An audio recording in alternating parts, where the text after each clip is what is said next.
Hey everyone, Maxtortion here, coming at you with a Legacy Challenge video. I'm playing the Saturday night, June 15th Legacy Challenge, and I am trying Infect with Nadu because MH3 is out and all the buzz is about how busted this bird wizard is. And they're right, because you can combo with things like Nomads en-Kor to just target all your creatures, draw a crazy amount of cards. Shuko could do that too. And just turn through your deck. People are playing like Cephalid breakfast type decks and just kind of using this as a combo piece. And I'm thinking about maybe taking a step back and revisiting an old archetype, which is Infect, and using Nadu as a value engine, where whenever you target one of your creatures with like your Embiggen or Invigorate or Legolas's Quick Reflexes, you draw a card. Anytime that an opponent tries to remove one of your creatures, including Nadu itself, you essentially draw a card. And so, so you're essentially gaining a ton of card advantage that way just by playing the game that you would want to take and being able to play a little bit riskier than you would otherwise. So I haven't played Infect in quite some time. I threw together a list based off of the cards I knew I wanted, which is like 4 Embiggens, 4 Invigorates, 4 Legolas's Quick Reflexes, filled up with the Infect creatures, put 3 Nadu in there. Why 3? I don't know, it feels right. And 19 lands with the basic forest so that I can hold up, Legolas's Quick Reflexes through a wasteland. And that left me room for 2 Ponders, so we're playing 2 Ponders. And then over in the sideboard, I've got 4 Sorts of Plowshares with the Savannah to essentially just remove problematic creatures. It's kind of risky against Delver and stuff, but if they're wastelanding your Savannah, they're not wastelanding your Inkmoth Nexus. And you've got 2 Veil of Summer for the Scam decks, 4 Endurance for the Scam decks and Delver decks, 4 Force of Vigor. Now, Force of Vigor is going to be really good against Necrodominance and also good against stuff like all the Stompy decks that are floating around. So I'm pretty excited to give Infect a spin. It's been quite some time since I've looked at the deck with any amount of seriousness, and I have not played any leagues to prepare for this. I've played no matches with this deck. So we're going to playtest round 1, but I'm excited to do it. So let's play this together. See you in a minute. One other thing I meant to mention before we jump into round 1, one of the reasons why I think that Infect might be viable again is that people are shelving their Orchestra Masters in order to play the new hotness of Psychic Frog, because Psychic Frog is really, really good. It's a Psychotog type card, but it's like Psychotog meets Dreadhorde Arcanist, where every time you're connecting, it's like a Shadow Mage Infiltrator. You draw a card, but then discard a card to put counters on it. It's not just a temporary pump anymore. Then you can exile cards to give it flying. This card is really, really interesting and tough to play with, but extremely powerful. And the pump effect also makes it really challenging to tangle with in combat or know how much damage it's going to deal. It can fly. So anyway, people are putting their Orchestra Masters off to the side and in lower quantities. So I'm thinking that this might be a good time to give Infect a try. Anyway, yeah, let's put that theory to the test. All right, we're here for round 1. I'm not sure what my opponent could be playing, but we've got a couple Infect creatures and we've got a Force of Will. So, okay, really got like 1 more land than I would like, but what can you do? Okay, opponent's playing some kind of Ancient Tomb, kind of Turbo Forge. Oh, Eldrazi. This card is extremely dangerous. I have been playing Eldrazi some, and this guy basically just combos off hard. Glistener Elf will never get through if I let that resolve. I'm going to force it.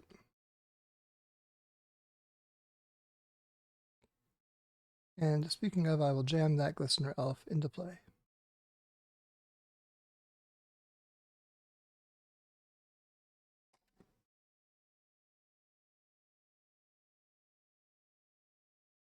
Eldrazi Mimic coming down. And It That Heralds the End, which is also extremely powerful. And combos kind of crazily with Mimic. You'll see it if another creature comes down, but say a Thought-Knot Seer comes down, Eldrazi Mimic sees the Thought-Knot Seer enter as a 5/5 because of It That Heralds the End, copies the 5/5 and then gets pumped again by the Lord and ends up being a 6/6. So it double pumps. Pretty cool stuff. I'm going to jam a Ponder now. This is maybe good.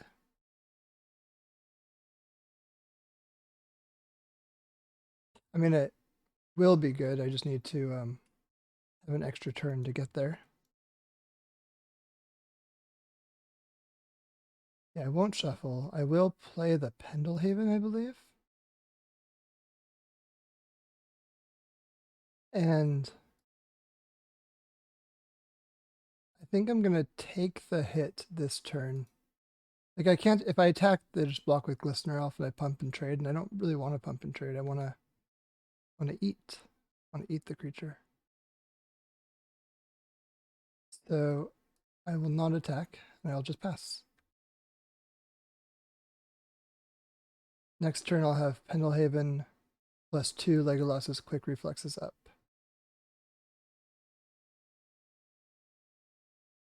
And that's a much better place for me to be.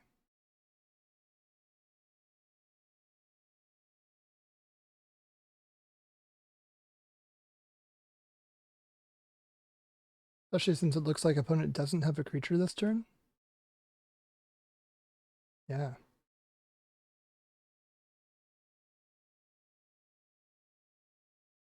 Okay, so we will pump the Glistener Elf.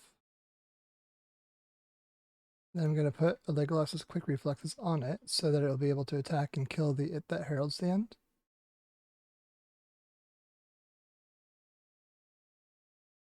Yeah. Then let's deal 2 damage there.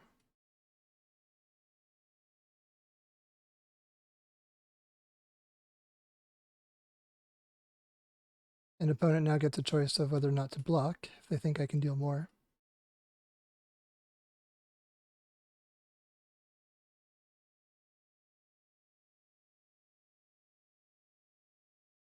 Opponent's thinking. I'll pause while they do that.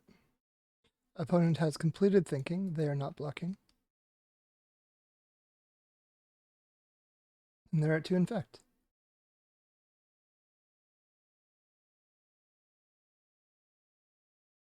What's happening? Oh, Grim Monolith is untapping. Makes sense. They don't really care about their life total because of the Infect, so they can basically freely tap the Ancient Tomb to untap the Monolith.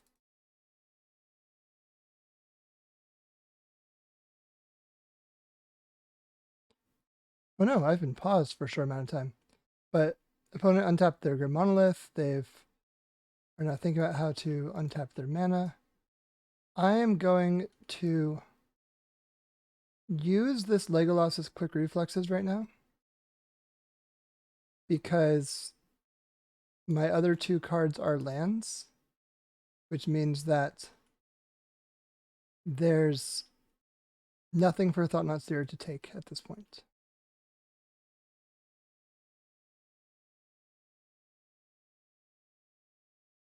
Unfortunately, I have no way to tap it, which would be really, really convenient, but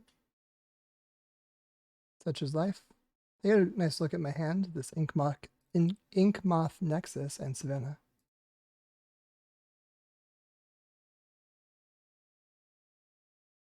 They probably crashed for 4.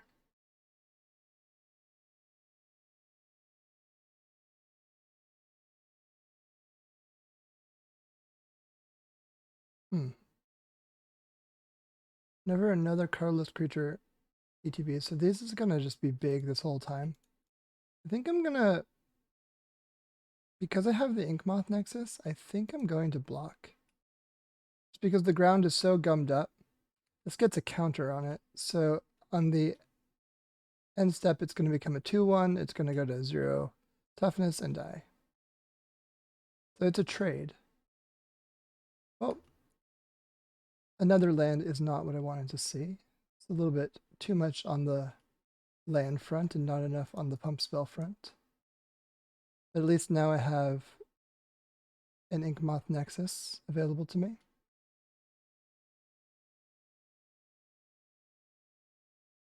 And it's a potential 2/3 blocker at largest. Animate it and activate Pendlehaven.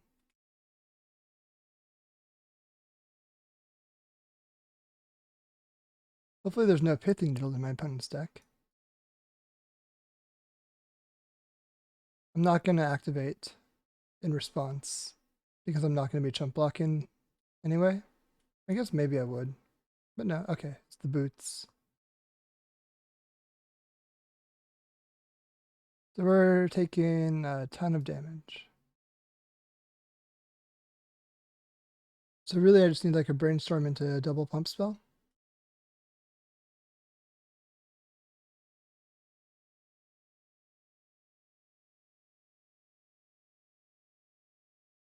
Another Eldrazi Mimic for austerity. Brainstorm into double pump. That doesn't do it. I'm going to concede, I believe. Yeah, because I can't not to take lethal, so concede. Okay. Over to the sideboard. Source of Plowshares looks pretty desirable. Force of Vigor also. These are the cards that look like I would want the most. I don't really think I would need Legolas's Quick Reflexes against them. And maybe I don't even need Plow. I can just Force of Vigor the like artifacts that are giving me trouble.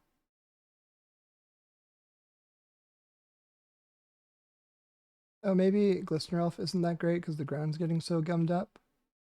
So I can keep a couple Legolas's Quick Reflexes to use with my better infect creatures.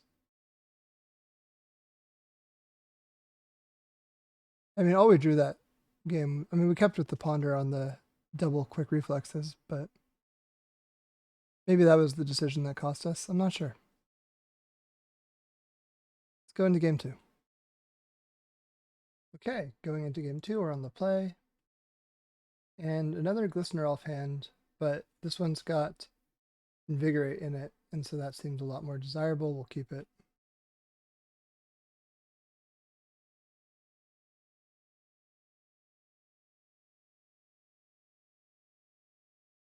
One thing I have to be aware of with the Eldrazi deck is that Cavern of Souls can come up, so I'm not always going to be able to counter the card that matters, and they could draw a Cavern at any point. Not a huge deal, just something I need to be aware of.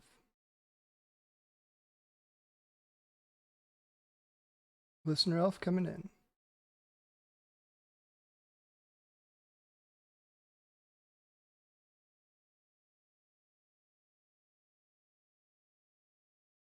Eldrazi Mimic.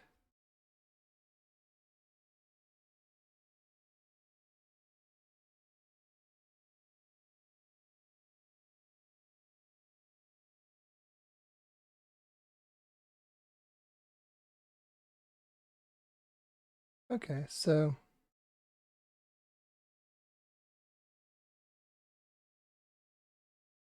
I think what I'm going to do, I'm going to cast Embiggen onto the Glistener Elf. Then I will cast some Quick Reflexes on the same said Glistener Elf. That way I can just knock this Mimic out, it can't block. And I'll also Invigorate for good measure.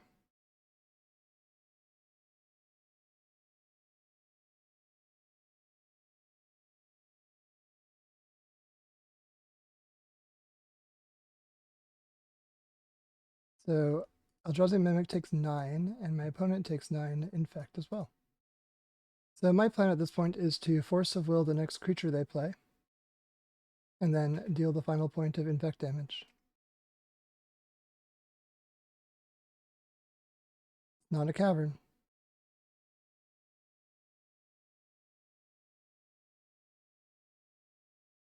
I don't know what you're about to do, opponent, but I'm forcing it.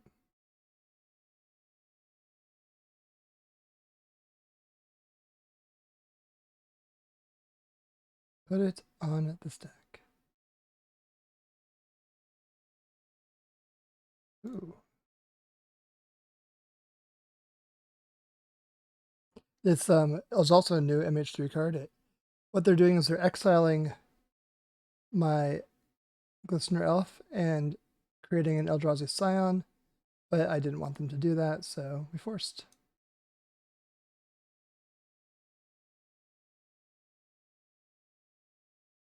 I think the plan makes sense. Would like to see a Blighted Agent or Nadu one of these games. Let's run it back.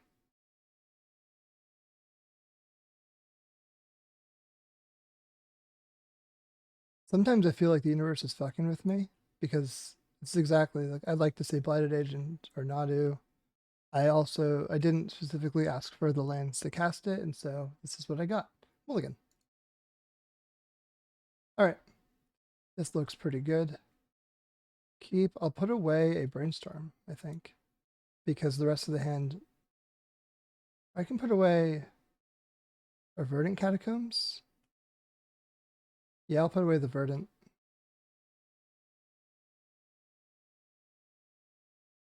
Because I've got the Noble, got 2 mana already right here.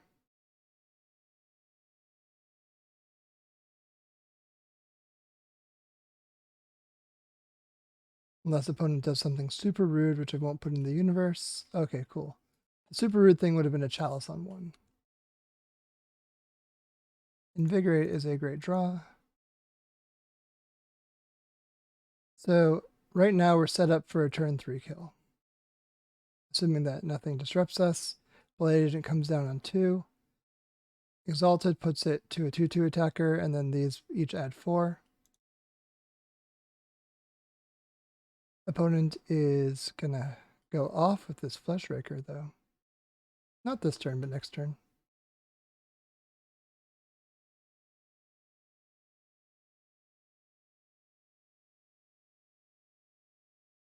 Okay, even though I have triple Brainstorm, I'm not gonna risk missing on land. I'm just gonna play the Blighted Agent and hope for the best. Because Brainstorm into Whiff sets me back a whole turn. I think that 1 turn would be enough for me to lose. And so this is safer.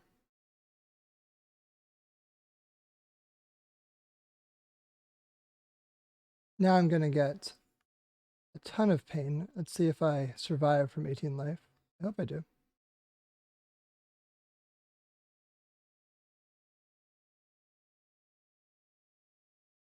You can see how this Fleshraker goes. Every time a colorless spell is cast, it makes an Eldrazi spawn, which makes mana. Every time the Eldrazi spawn, or anytime any colorless creature enters the battlefield, the Fleshraker pings for a point of damage. So with casting Eldrazi creatures, they get a point of damage for the spawn and a point of damage for the creature itself.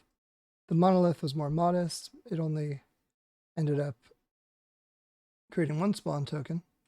But let's see what my opponent has in store for us.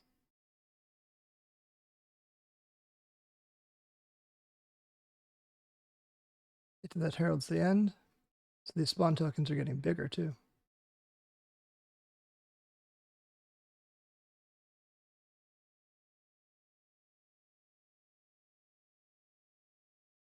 And now Eldrazi Mimic is going to get decently large because it will copy the 2/2 and then become a 3/3.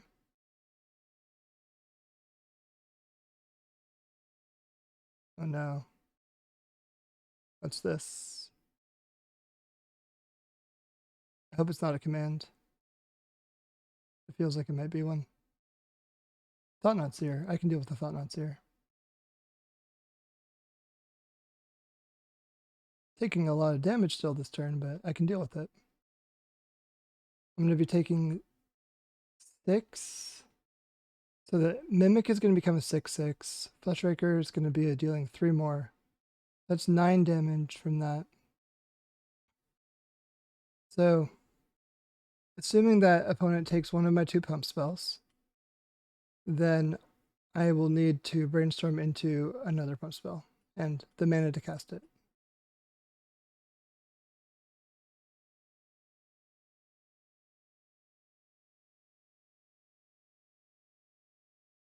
I'm assuming they take Invigorate. It's the best card in my hand. Took Embiggen. Interesting. The way that they did that, I don't also need to find mana with the brainstorm. I just need to find another pump spell.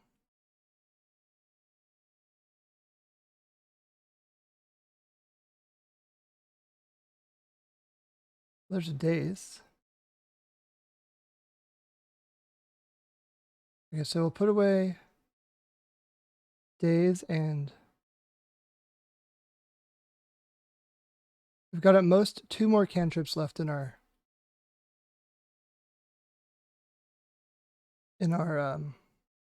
arsenal here with the amount of mana we have available. So pondering first and then brainstorming will let us see the most cards. This is not it. Shuffle. And then we brainstorm and hope to find a second Invigorate. Ah, did not. That's rough. Okay.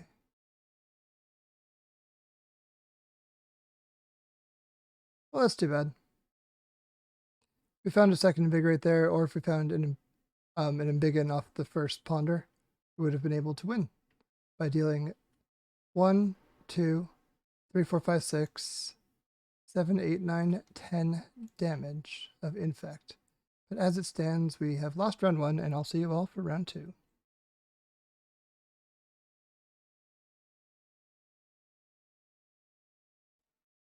And we're back for round 2. We're playing against Dimianete.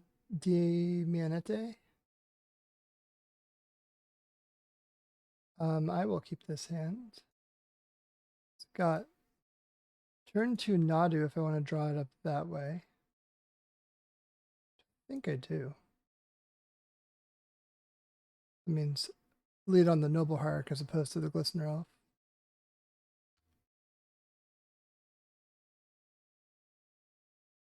And then hopefully I can leverage the Nadu to just kind of gain a huge advantage. It looks like opponents on some sort of blue-white deck. It's on their history that they're playing some Stifle Knot. I wouldn't be surprised to see that come in right now. Having a second Nadu is good for the ability to not fight too hard over the first one. I will like Daze a counterspell, of course. I think that's pretty free. Especially a Force of Will. Okay, Illusionists. They're on Cephalid Breakfast.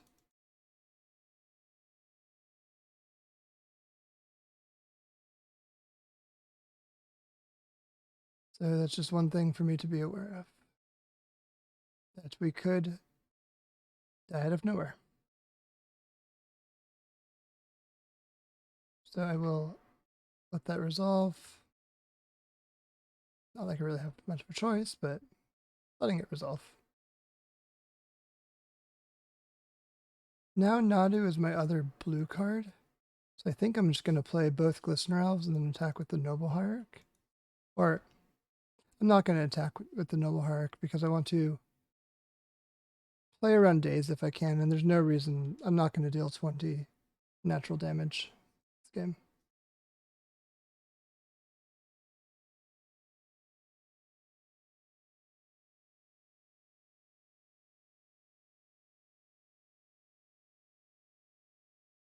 If opponent doesn't play a creature, I will attack with both Glistener Elves, even though I have an exalted creature, to split up the damage between 2 1/1s. But now that they've played a Halfling, I'm no longer inclined to do that.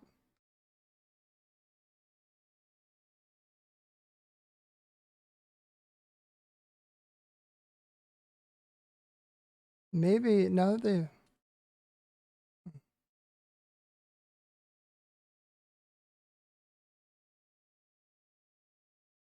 I think what I will do Let's actually play this Nadu.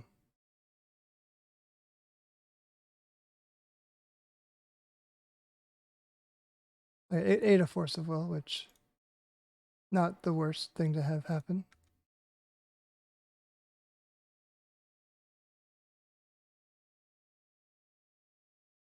Now, next turn, I could potentially deal 6 with this Embiggen. So it's not quite time to go for it. Final Brainstorm, okay. But what I was going to say with this Embiggen is I don't want my opponent to know how close they are to dead at this point. I would much rather be able to be sneaky about that. So I'm not going to toss this Embiggen out until I'm hopefully dealing lethal.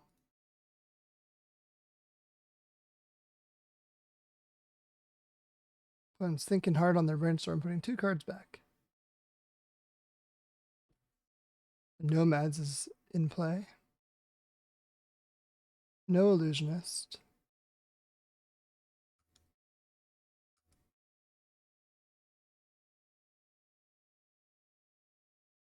Play another Noble.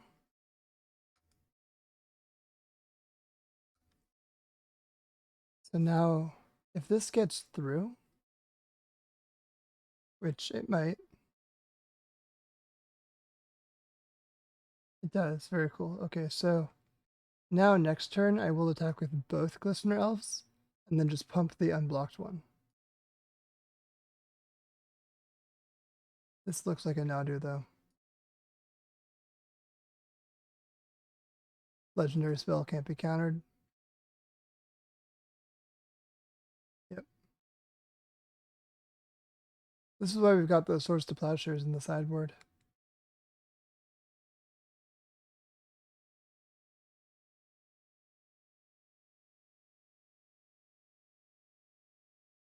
Reveal the Soul Guide Lantern. Let's just keep the revealed cards open. Basic Island enters play.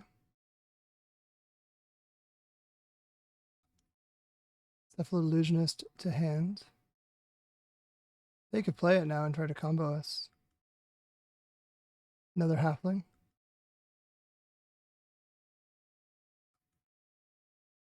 Shuko. Okay, yeah, they are gonna combo us, I'm sure.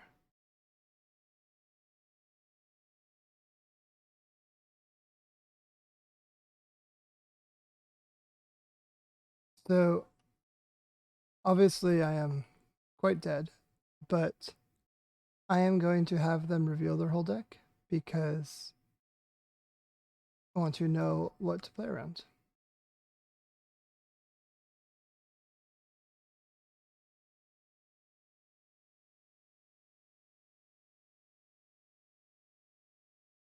And you get to watch Nadu do its thing. Unfortunately, it's not us doing the thing,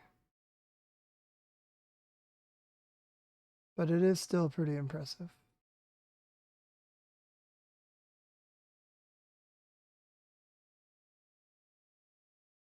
There's the Illusionist.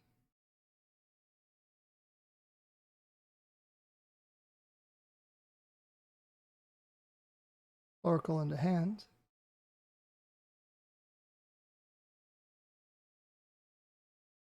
They will, of course, probably hit a land, so it won't matter. They hit a plains, that doesn't quite work. They could also, if they have Cabal Therapy in the deck, Cabal Therapy the Oracle down.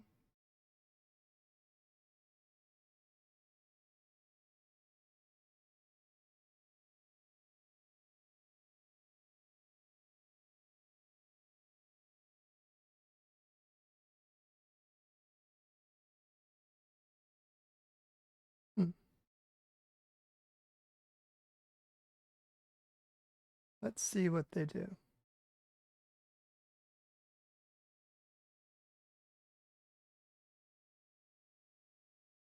They mill their deck too aggressively, then we might be able to get them.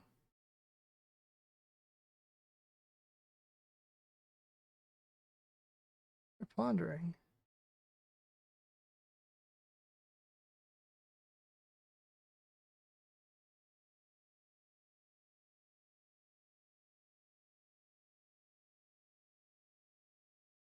They kept off the ponder.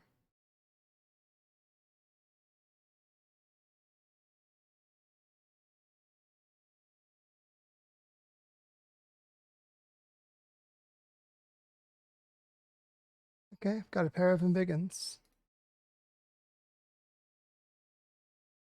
Yeah. Let's see what they do.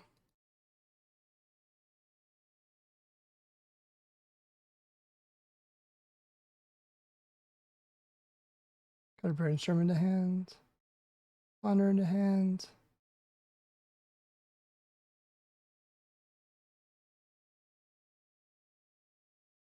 So essentially with these embiggens, if nothing else, I can make them mill 6 cards at instant speed. I guess it'd be 8 cards because of the 2 cards that get flipped with Nadu. So that's just one thing to be aware of.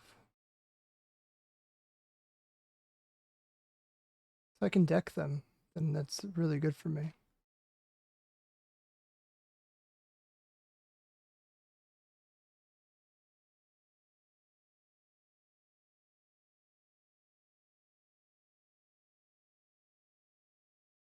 They're just finding all the goods.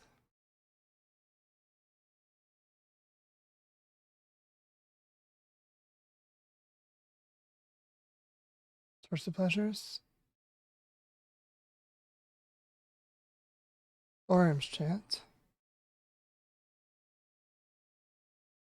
That's a little bit rude.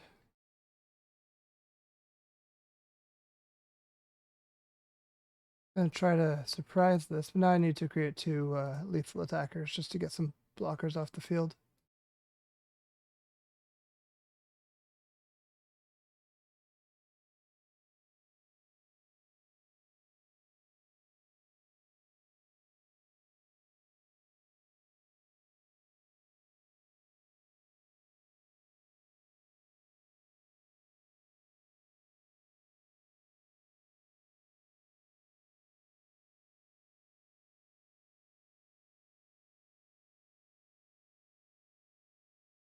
We know about the Oracle in hand, so at this point, Orange chant has resolved.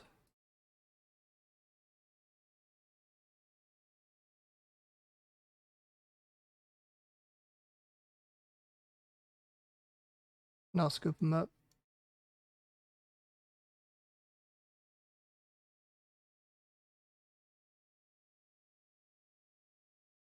Okay, let's see here. So, I believe I want these plows. Probably want these Force of Vigors as well.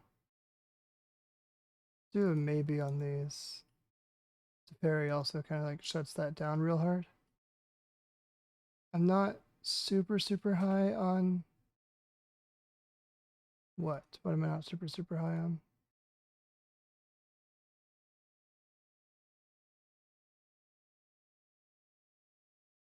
So I can cut a couple embiggens.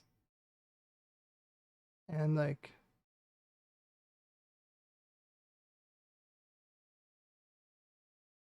Again, Glistener Elves are like... The board gets gummed up. Maybe I cut all the Glistener Elves because there's never attacking through. Yeah, I'm gonna do that. Glistener Elf and I are not best friends this challenge. This looks better.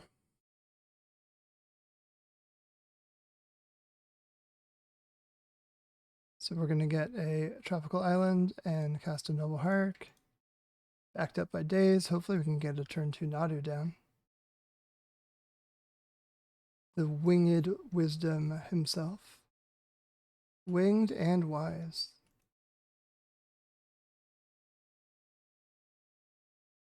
As the Bird Wizard.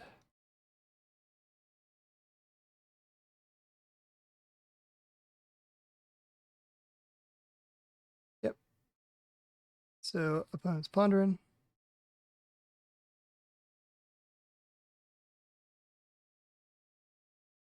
And shuffled their library.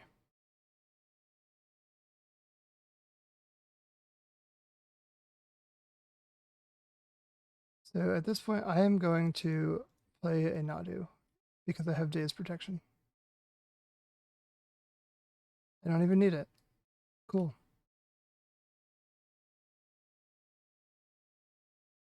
So let's see where this goes. Got pump spells in the deck. They've got removal spells in their deck, I assume. And they're pointing one at my Nadu. I flipped a plow, so they know about a plow. Ponder, I'm not going to daze this yet. This is too inconsequential.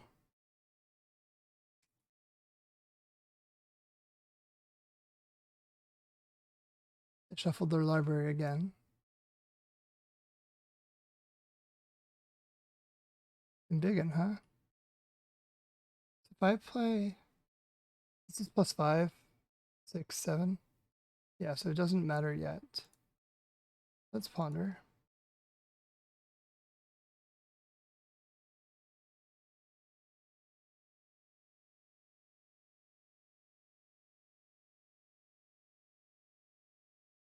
Another hierarch.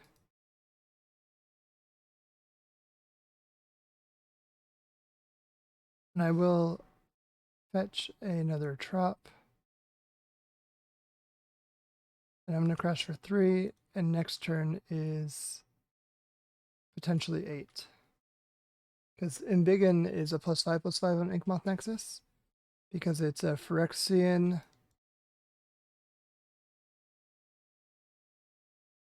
It's a Phyrexian insect artifact creature land. Yeah. Which are all the types that it gets.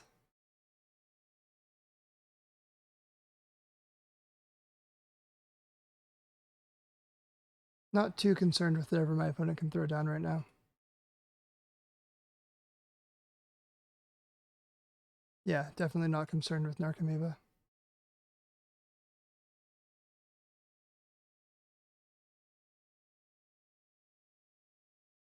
So I believe we are going to get this game. Also not concerned with Nomads.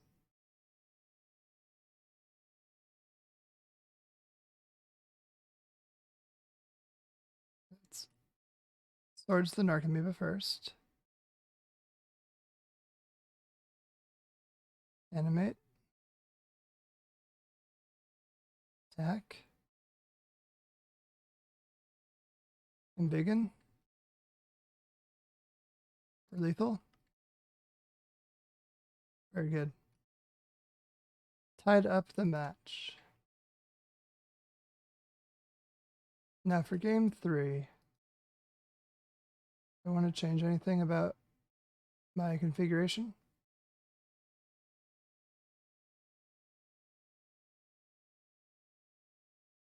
I'm looking at days, but I think I'm going to try to play fast and make days good. So I'm going to keep it and run it back like this.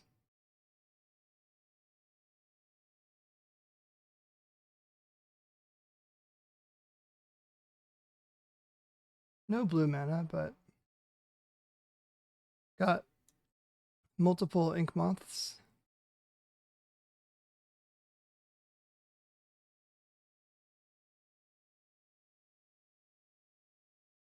Okay, let's see. What do we do?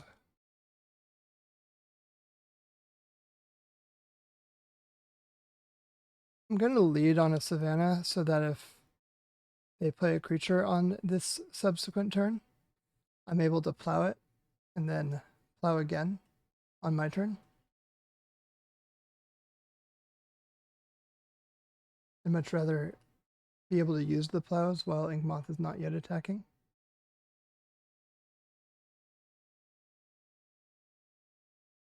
If I were to play Inkmoth on turn 1, I would be shields down a lot.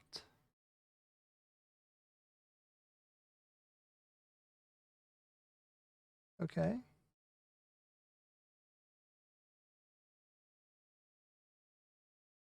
See what's happening now. More surveilling.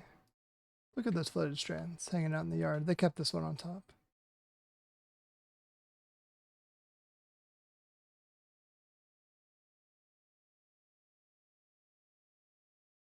What is this?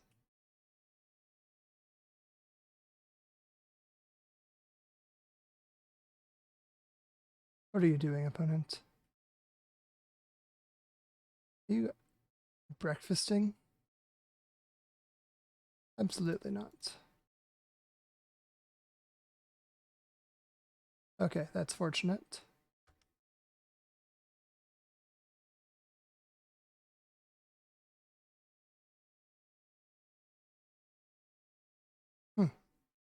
So this is +5, this is +4.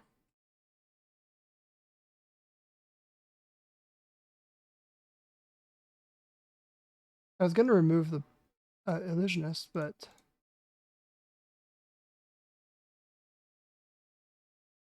think what I would rather do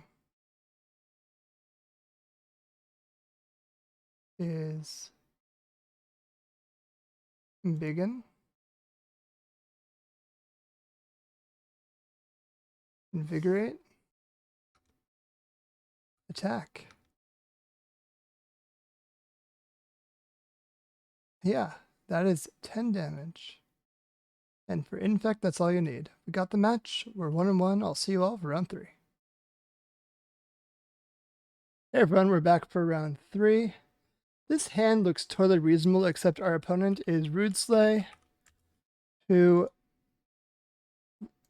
their moto history looks like this. And they play a very fast version of Reanimator, which this can't interact with, so I'm going to mulligan. This looks better. I'll put away the Savannah.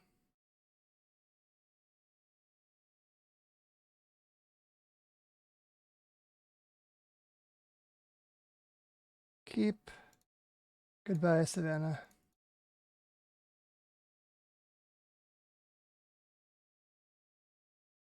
I realized, by the way, that I forgot to put a Hedge Maze into this deck. That was an oversight. This deck should contain a Hedge Maze.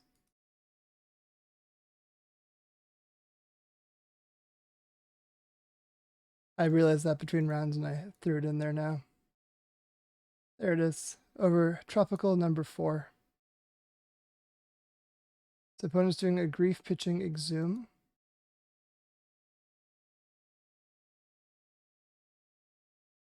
And unfortunately, they're gonna take the Force. And then if Reanimate it, they'll probably take the Brainstorm too.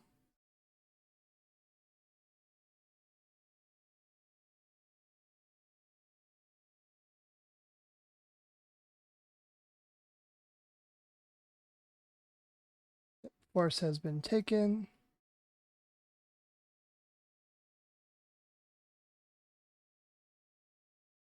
Now what? Rudeslay. Urborg. Darkrit. Oh no, is this like just Entomb Exhume? Troll. Okay, so it's not Entomb Exhume, it's just a Troll Exhume, I suppose.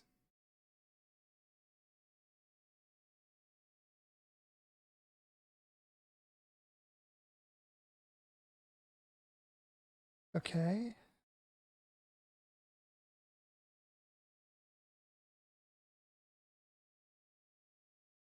So I will end step a Brainstorm here just because I don't have much time with this Troll coming in. Now I'm absolutely going to do this. Yeah.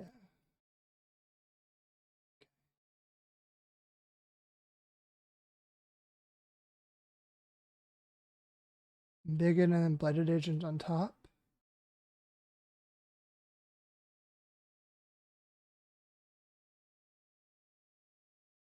I'll draw Blighted Agent, cast Blighted Agent.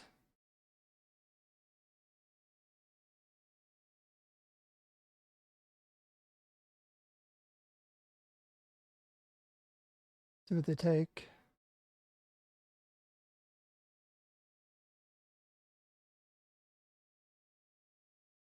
I do have an Embiggen below the Blighted Agent, which unfortunately, because it's a Blighted Agent and not a whatchamacallit, Inkmoth Nexus, it only deals +4, or only gives +4/+4. So I think that I don't think I can afford to draw and big in here on my next draw step. Or if I draw and big in on my next draw step, I have to brainstorm into invigorate land. That doesn't quite work. I think I have to find some sort of quick reflexes. So I'm going to shuffle away this last and big in and play out the Blighted Agent.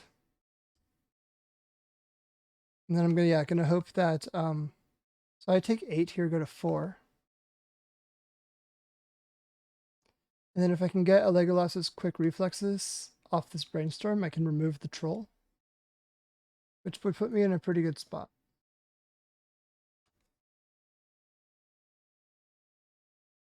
Glistener Elf. Another Embiggen, which isn't quite what we need. Put away the elves.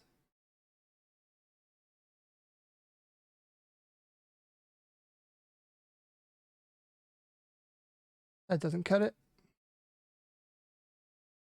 Yeah, Legolas's quick reflexes would have been really good.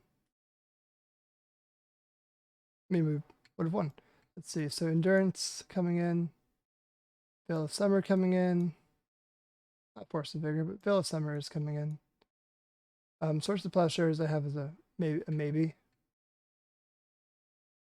Let's look at Rootslay's sideboard.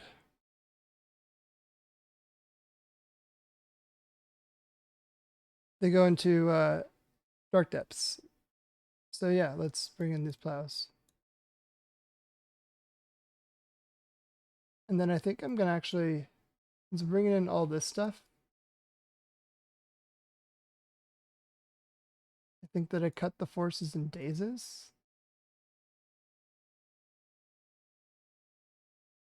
And maybe the basic forest. And a Nadu. Maybe the game's not about that. The game's probably not about Nadu in general, which means I can bring in 2 forces. Keep in 2 forces. Or my blue count is abysmal now. I'll bring in 2 dazes. Or keep in 2 dazes, I should say.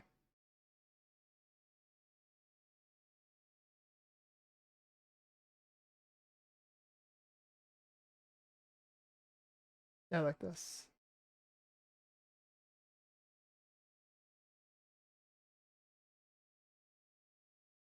Okay.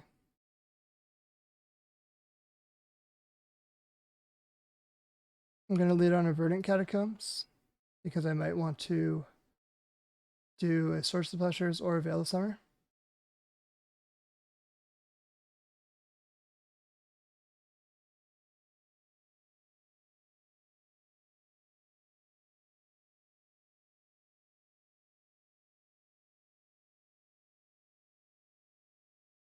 Ink Moth down.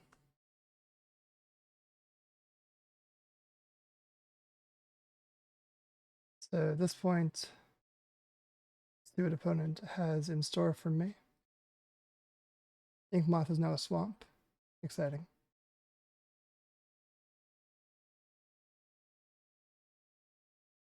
Grief? Absolutely not. Pitching Atraxa. I'm going to Veil of Summer. Found an Endurance, which is also a nice pickup. Because it means that if things go wrong in the graveyard, I have ways through that.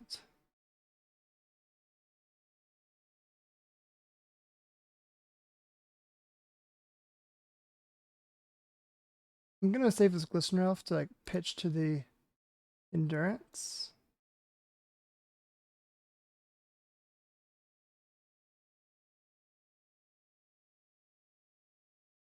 And I think I'm going to take 1 turn off of Ink Moth attacking to get this Blighted Agent down.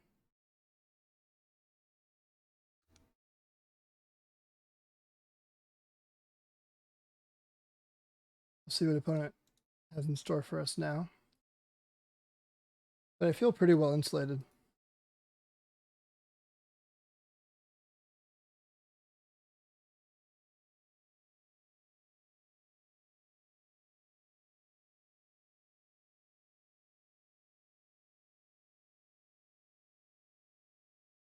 Wasteland. It's gonna go pretty well with the quick reflexes.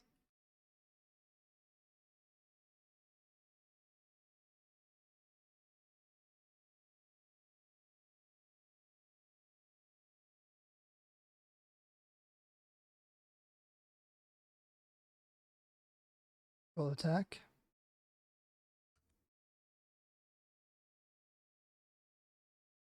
Opponent's holding up the Wasteland. Respect that.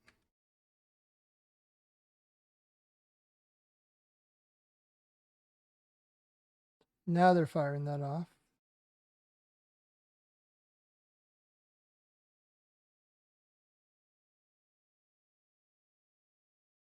I'll give it some quick reflexes.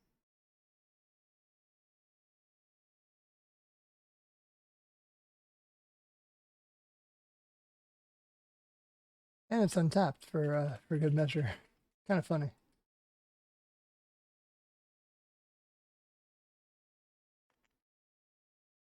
Unmask me, huh?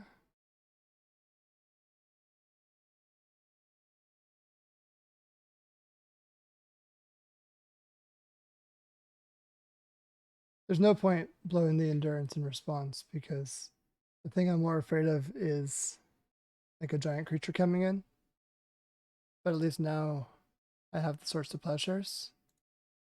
So yeah, big creature comes in, unfortunately. Probably like a Griselbrand of sorts.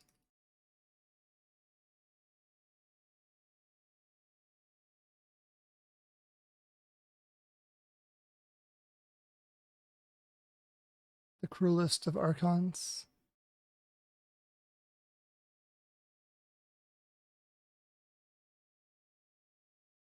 Perhaps a Sire of Insanity, if we could be so lucky. It's either going to be Griselbrand or Archon of Cruelty. It's Archon of Cruelty.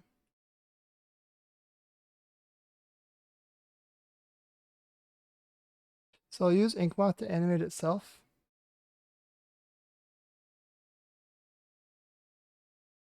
And I'll discard the Glistener. Yeah, so animate dead on Archon.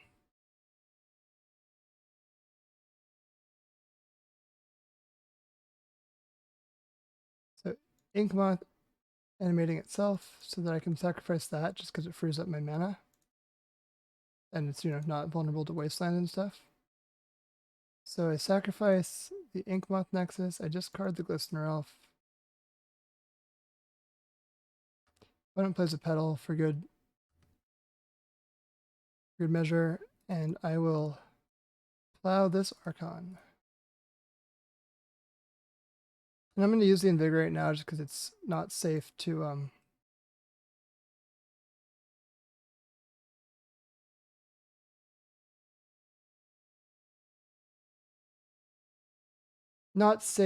to keep it in my hand because it could just get discarded. I'm tapping 3 mana for it.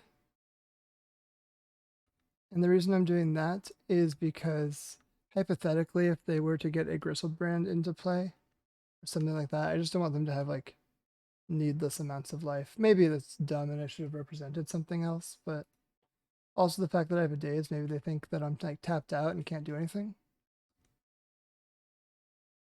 Hey. Pendle Haven. Love to see it. That shortens the clock. All right. We're tied up 1-1. Let's bring in the set of forces and the dazes maybe and cut the quick reflexes. Trim down on quick reflexes. And can also cut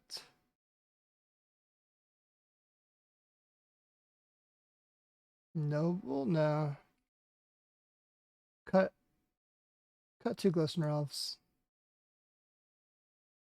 Or Glistener Elf. And cut all the time when I don't know what to do. I think Noble's important for getting this mana to work. No lands, got them all. And a solid, I'll keep it. I'll put away.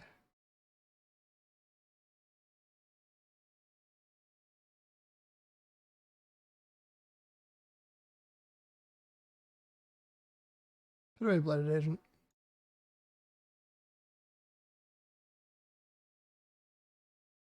Okay, so I did cut the basic. But fortunately I drew a second land, so I can just play both of those on turn 2.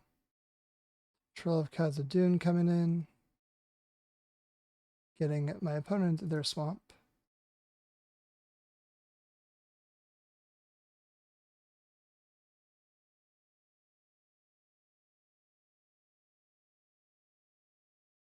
Wonder what we do here. They do a 0-mana discard play against us. I don't know if I brainstorm or not. Okay, for that, I do think I'm going to use a tropical island and brainstorm. Okay, hit a plow. So I'm not going to fight over this at all. I will put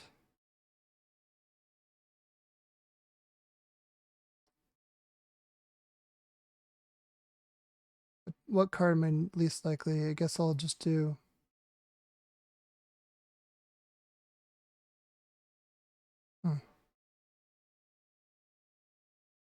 like I want all of these, right? So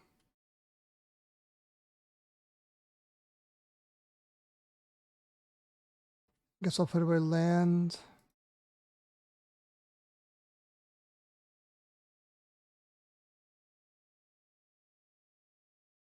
Put away Force of Will. I think Force of Will is the card that I'm least likely to be able to use. No, because I'm going to be using the Hierarch, right? Endurance.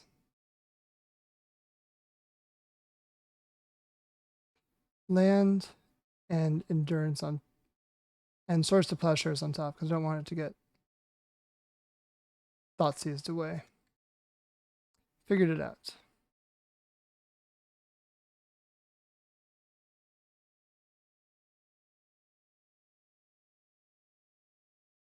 And I can take a hit, I think, in order to get this noble down.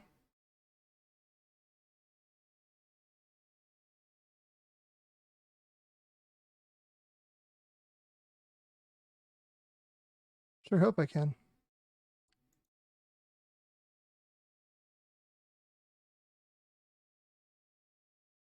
Trolls coming in. Pain has been delivered.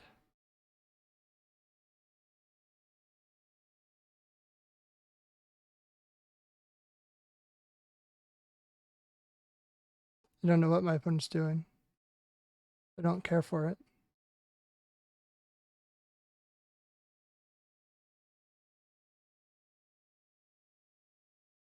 With the Thoughtseize, I think I have to force, or with the Wasteland out, I think I do have to force Pitch Daze.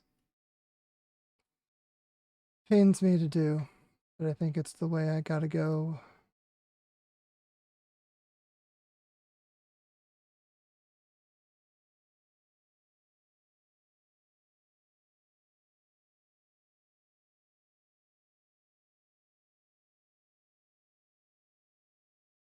Okay.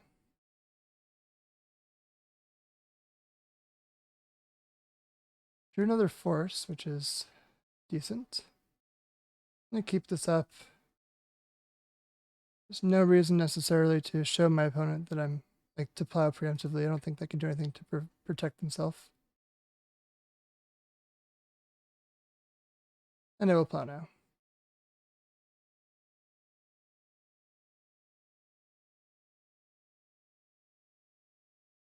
Dark Writ. Entomb. Dark Depths. Oh no. This is a cast trigger too, so I can't really do anything about that. Merit Lage is in. Very cool. Another MH3 card from the MH3 Commander set.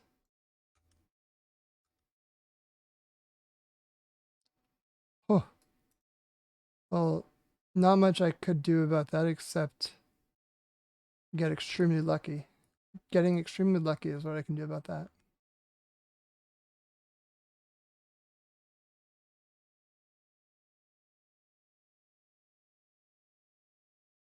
The 1/3 death touch, by the way.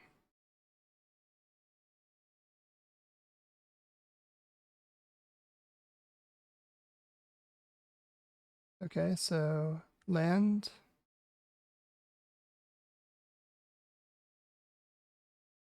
Land, lots of it. So I'm going to play out. I'm going to shuffle away the Force of Will and the Endurance. No.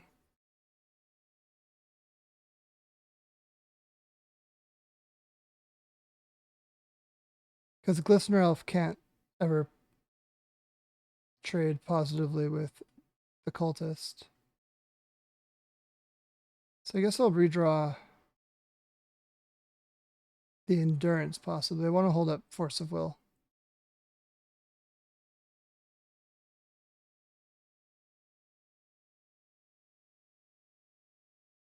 And then on my upkeep, I'm going to fetch to see if I can't bait my opponent into wasting my Verdant Catacombs so my Ink Moth is safe. Animate dead, yeah, I've gotta.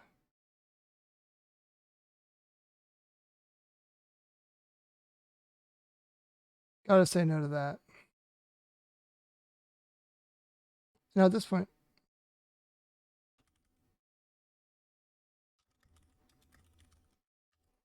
opponents say, give me some slack this game.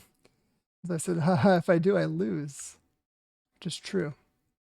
Cannot cut my opponent any slack, I will just lose on the spot. So now I have an Endurance, which is nice.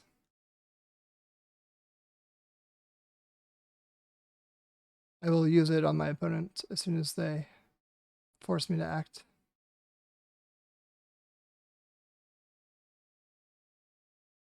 Yep. It blocks.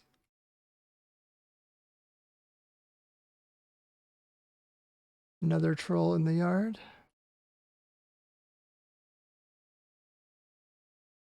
Okay, so Endurance in.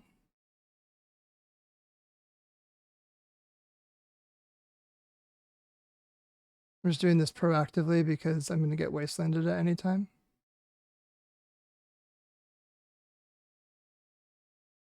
Yeah, or Inkmoth gets wastelanded now, yep.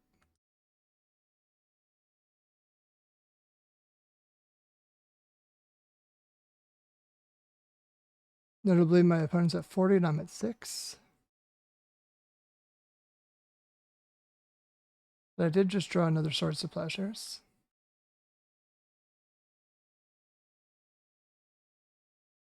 I will hold on to until I have to use it.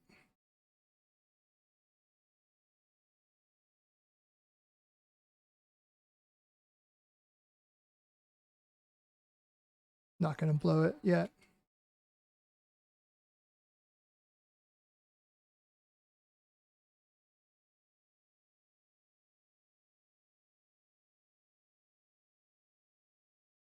Got another land.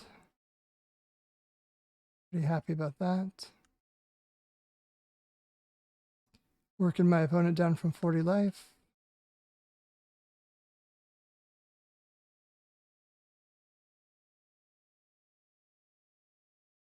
Maybe they're going to grief me or unmask me second main.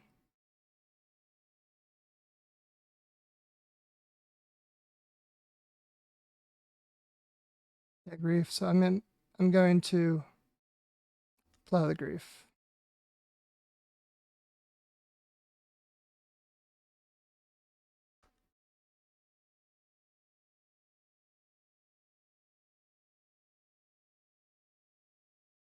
And big one, huh?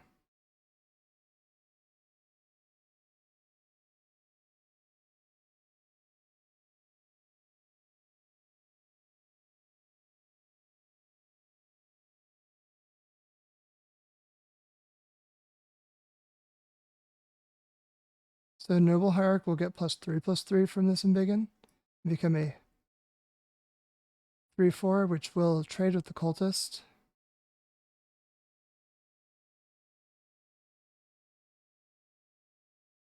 Which, as much as it pains me, I think I've got to do now.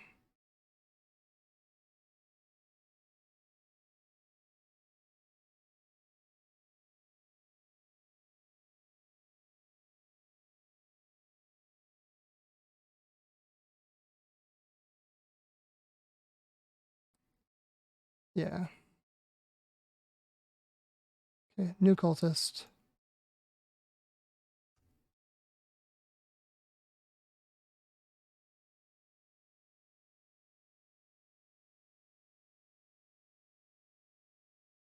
Hmm. I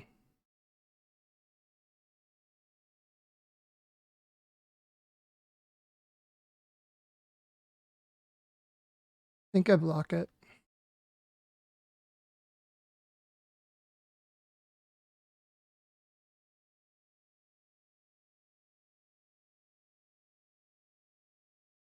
I mean, obviously, losing the race 4 is enough life to... That's exactly why. That's 2 hits from grief and not 1. Ponder.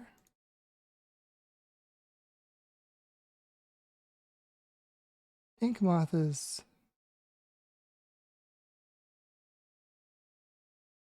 okay, not sufficient, because grief puts us to 1, we attack for 5 here. I think I have to shuffle it up.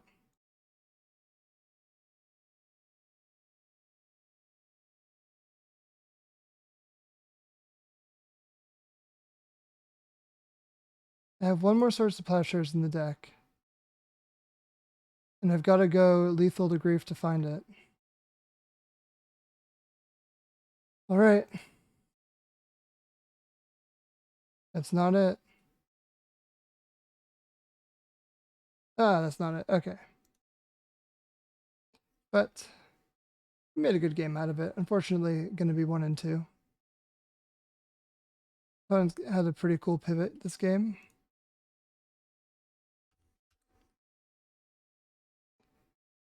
And I will see you all for round 4. Let's try to 4-2 it.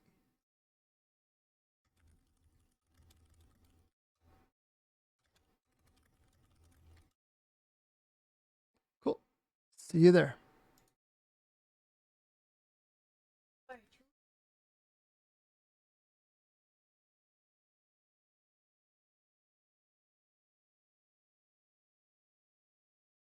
All right, not really who I want to face in the 1-2 bracket. It's Can, a very skilled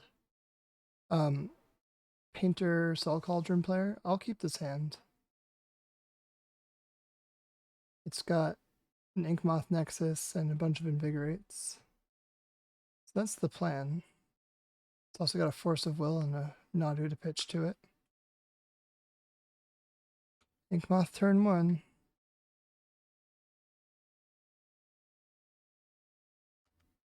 See what happens. But yeah, this is currently 9 damage in a turn.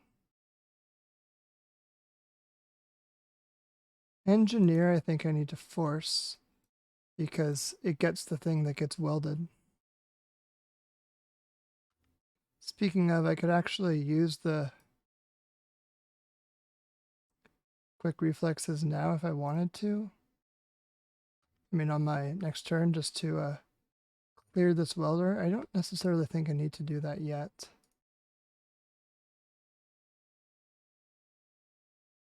Oh, no, I can't. I don't have the mana for it.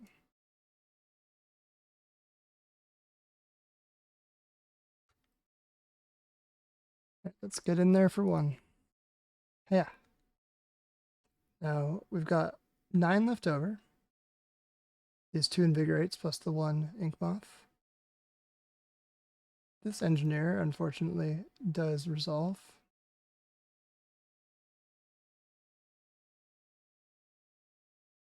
Let's see what opponent gets. Freya's Apprentice, which gets Flying Thopters.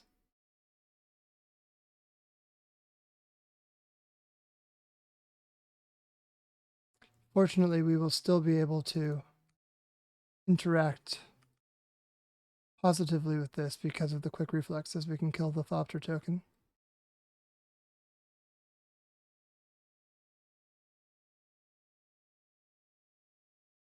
So we will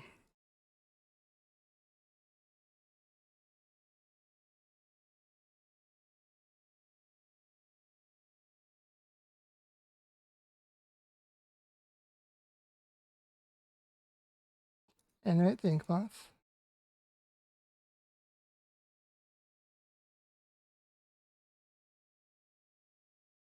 And then we're going to grow it into a 9/9.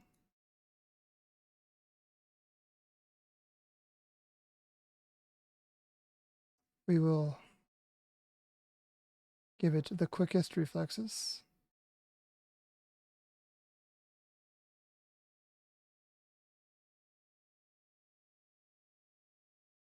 And then we will attack and kill the Thopter.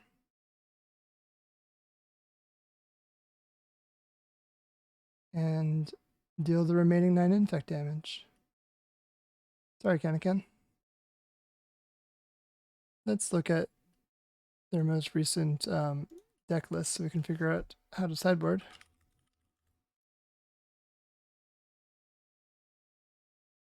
Kanakan, Painter all the way down. Top 8 alongside me yesterday. He was on Painter, I was on Necrodominance, not Infect at all. We got Swords, Plowshares. We were going to have to deal with Maggots of the Moon. Ensnaring Bridge.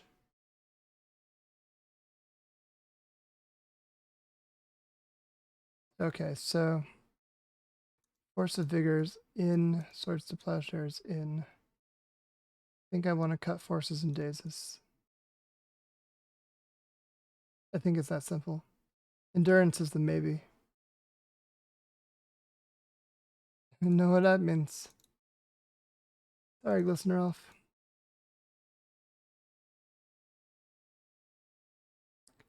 There's just too much dumb stuff coming up the ground.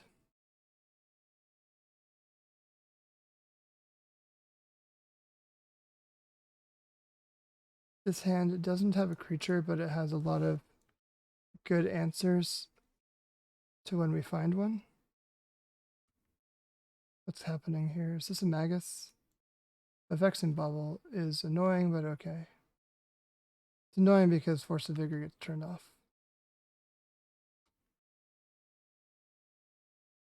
As does Invigorate. All the things with the vigor in the name.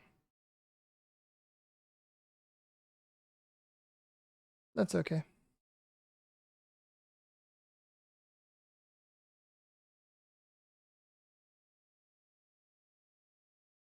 Ah, well. If I had led with the other land, we would have been in better shape, but we didn't, so I'm not. And that's concession time.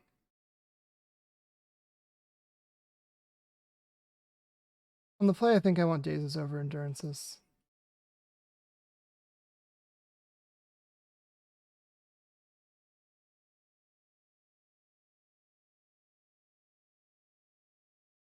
Pretty quick swap.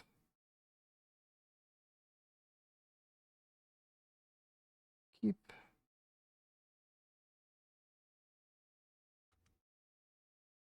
Again, I do regret not playing any Surveil lands.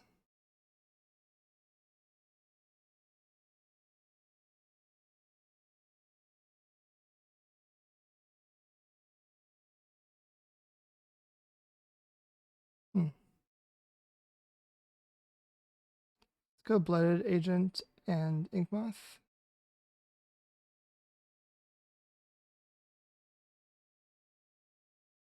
That way it doesn't really matter if the Blooded Agent gets removed.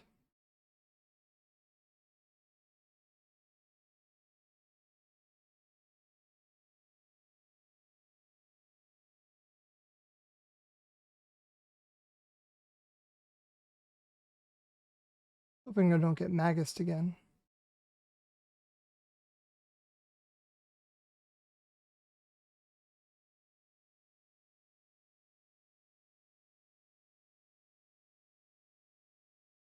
But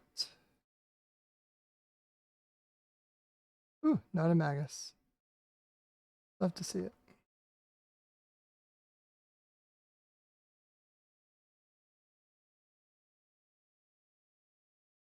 Attack an artifact. Do value things, okay. Fire for Brainstorm. Noble is a good draw.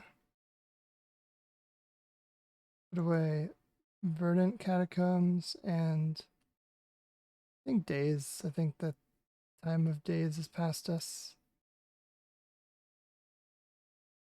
Maybe it's basic forest time.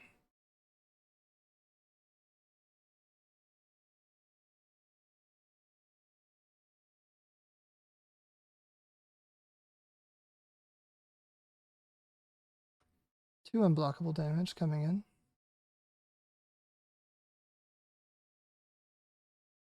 How unblockable is two unblockable?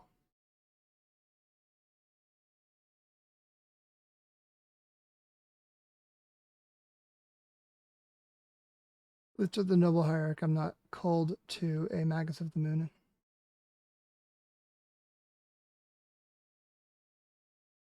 Because I have white mana access.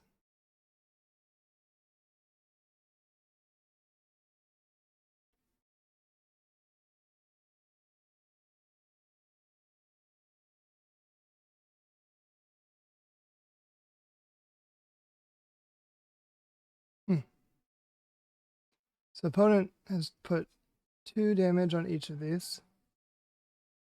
And I think that means that I need to save the Hierarch. Because I still have Inky. Tough decision. Which one to save?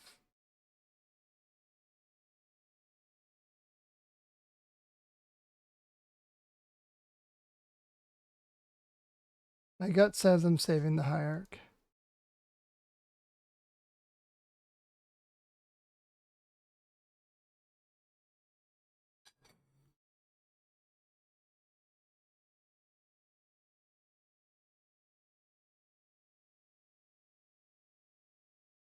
The One Ring? Not just a One Ring. The only ring.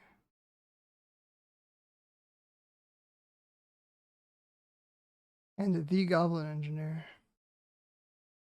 What's getting entombed?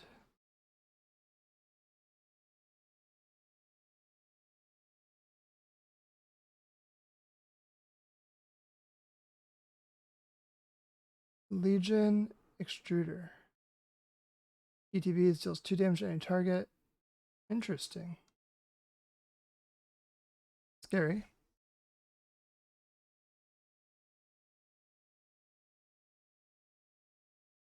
Start with a Ponder. Another Invigorate's pretty nice. As is Nadu.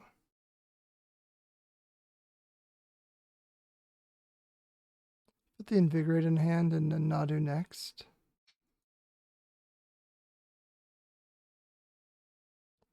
Because I think I've got a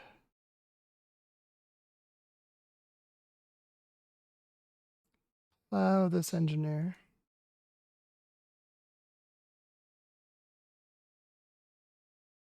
Tap the newly controlled Inkmoth Nexus to animate the other one. Attack for 2 flying.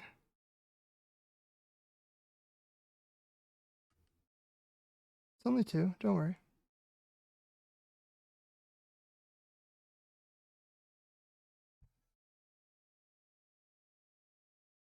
Okay.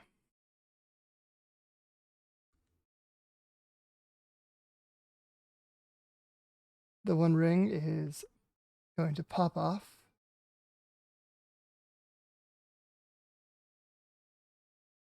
As it is wont to do.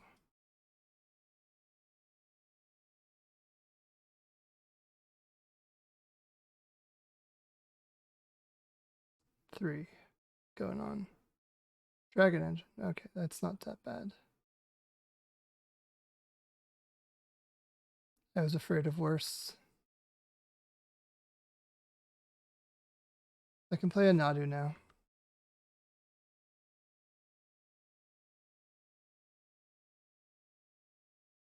I have another Invigorate on top, is that right? I do.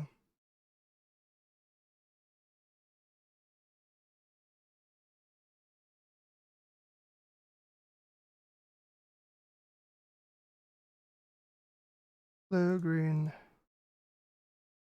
colorless, Nadu.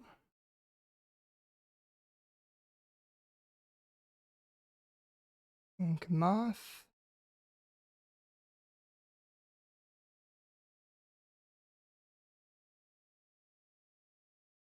Yep.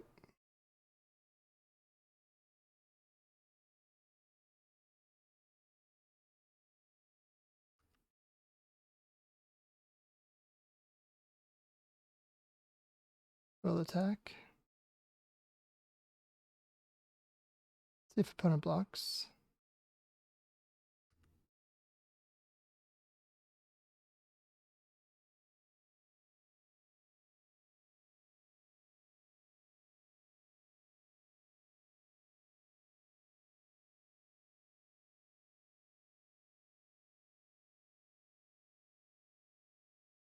I think at this point, since I know they're tapped out of removal, I will push the damage. Then if I do in fact have another Invigorate on top, next turn I can attack with both Ink Moths and pump the one that they don't block.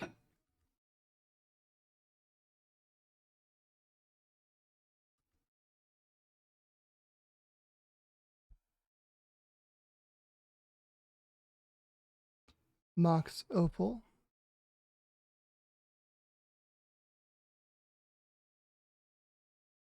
Grind Stone.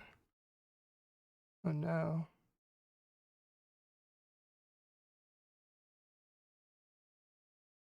Green? Name green? Black. Oh man.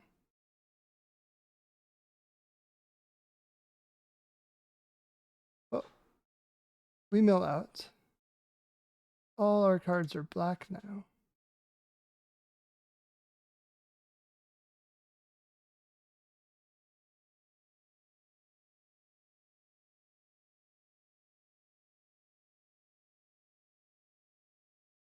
Very unfortunate.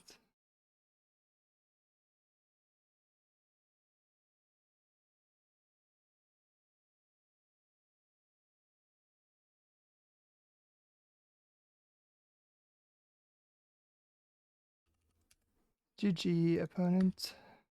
Can. Oh, or unfortunately 1 and 3, which is maybe to be expected for trying out an idea in a challenge and not a league with 0 reps on it. But you know, that's how we can test decks, is really putting them through the ringer with strong opponents, and they play well. And so, is Infect good enough? Probably not, but I'm gonna play a couple more rounds and see if I can get a 3-3 and on a respectable note. Also, you know, Prizing's to top 32, so I want to push myself solidly into the 20s if I can. That way I can get those 300 play points and stuff, and 5 treasure chests for the effort. Anyway, see you all for, I guess, round 4? No, round 5. Round 5. All right. Round 5 has begun. We're against Random Deck, who does actually play a bunch of different decks, so I'm not going to get too dialed in on what they might be playing. I don't think this hand is a keep. This hand seems like it should be, though. I think that I keep and ditch the Embiggen. I try to basically land a Noble Hierarch and then ponder for an Infect creature. as my plan.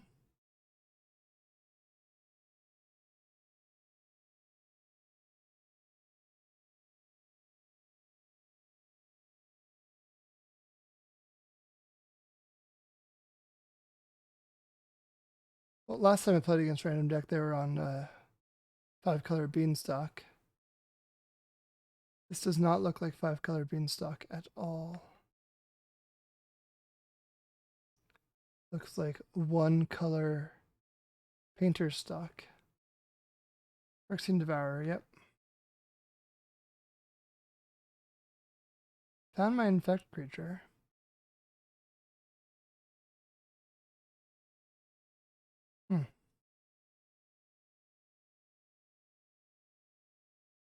Still think I lead on the hierarch.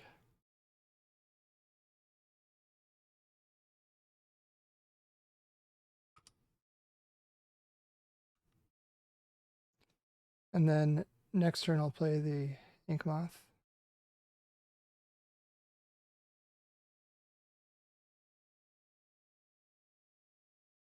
Yep.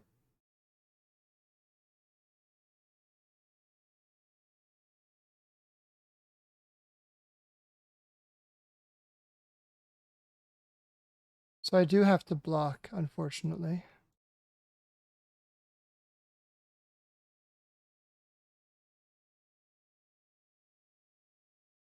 Because otherwise the Soul Cauldron eats the Devourer, and then we lose all of our life total.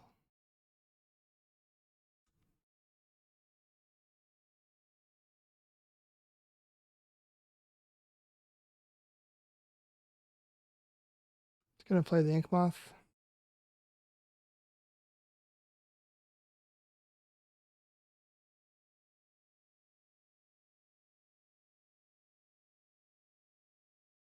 Okay.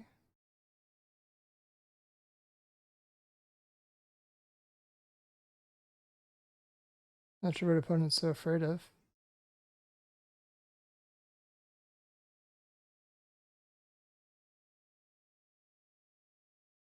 Painter.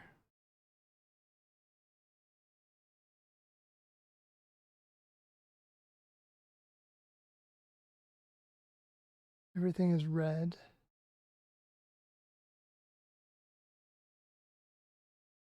I will try to invigorate this one alive.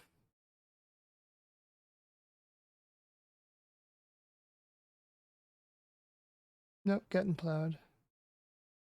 And then I'll let the game progress so that you can see how this works. But the short of it is that both of these creatures, by virtue of having +1/+1 counters on them, now have Vexing Devourer's activated ability. The exile top card of your library, put X counters on it, where X is the exile card's mana value. So just exile, see like exile Chaos Defiler got 5 counters. And so they basically just win at this point. Because Vexing Devourer has this limitation of when its power is 7 or greater, sacrifice it. But that's not an activated ability, so that doesn't carry over to these creatures.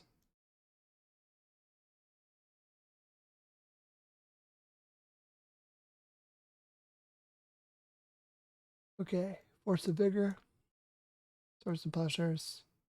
I think I do the same boarding plan I did last time. I was on board with the plan.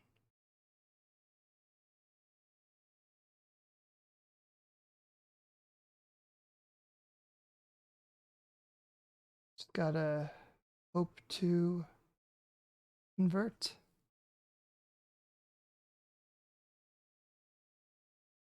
Okay, we're back for game 2 on the play. Easy keep.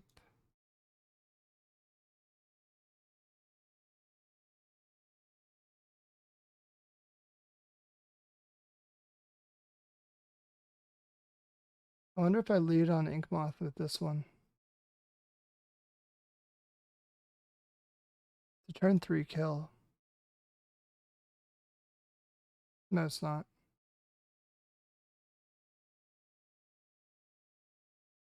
I'll lead on Noble Hierarch. This way at least I can daze something and then play the Ink Moth.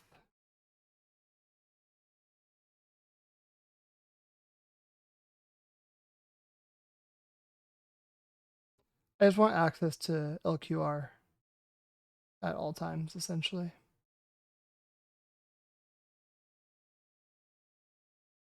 Welder is fine. I can kill it.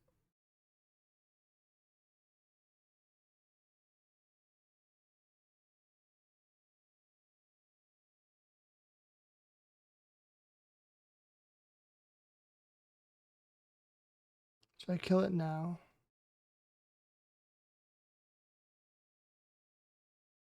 I don't think so.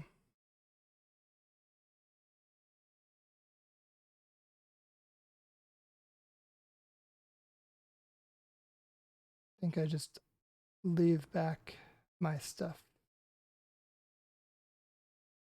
Means I can hardcast a daze or hardcast LQR. Bauble is going to get dazed.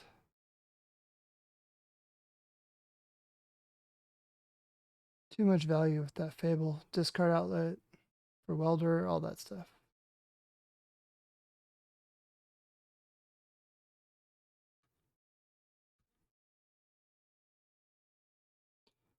So now I will activate Inkmoth Nexus.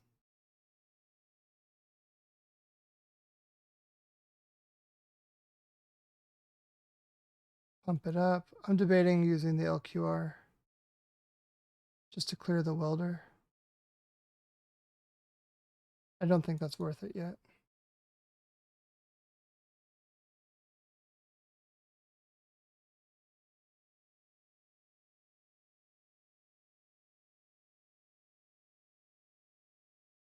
It's going to be 3. Next turn will be 7.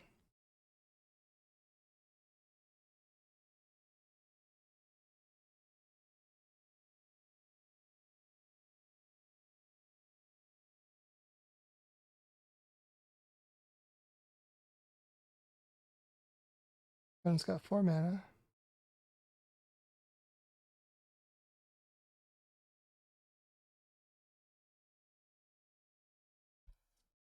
Engineer is pretty good. Can be really annoying, since I don't know what my opponent's going to get.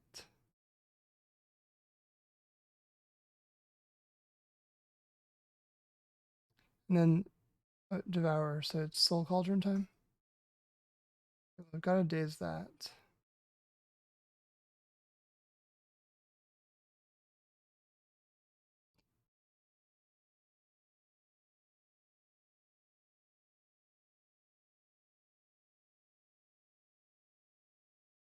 Okay, fortunately it was dazed.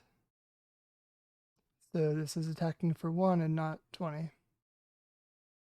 Now I get to attack for 7. Nadu drawn, which is cool, but just doesn't do anything right now. 1, 2, 3, 4, 5, 6, 7. 3 plus 7 is 10. And of course we have the Legolas's Quick Reflexes.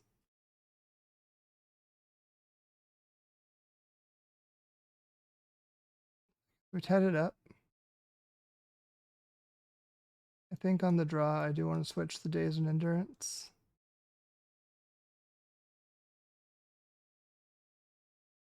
Especially since my opponent just got blown out by Daze pretty aggressively. It's going to be on their mind, and then they're maybe going to play around it even though I don't have it in my deck.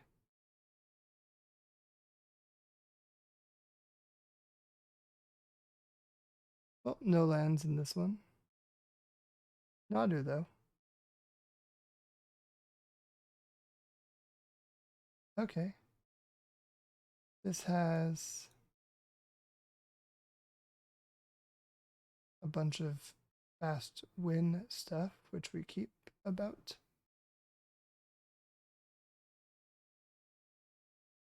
Put the trop on the bottom. So I'll go turn 1 Ink Moth, and then turn 2 I'll animate and attack with it.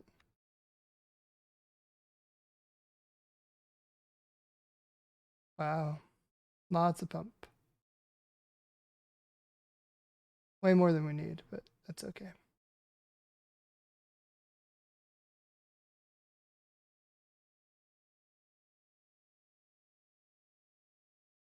If opponent's representing white mana, I'm maybe not going to animate the Ink Moth yet. Like if they leave that white mana up. They did not leave the white mana up.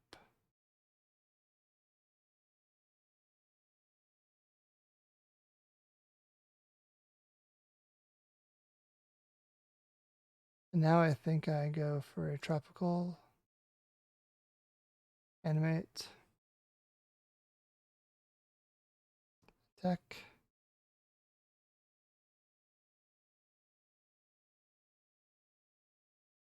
Take 1. And now maybe they won't think that I'm about to deal them 9. Devourers in the yard. I could be dead.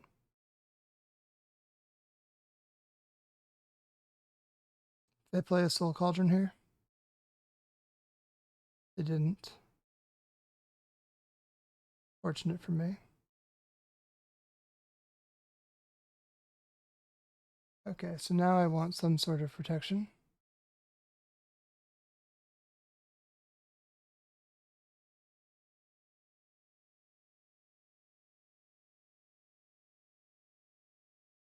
What are they playing? What you doing, random deck? Soul Cauldron, probably. If they play a Soul Cauldron, I'm very much inclined. Yeah. The next turn they can get that into play and then devour me. Oh, Endurance. That might change that calculus. Now I can pop the Endurance in response to something they do. So I'm going to ponder first. Maybe find a land and go for it anyway. Reb.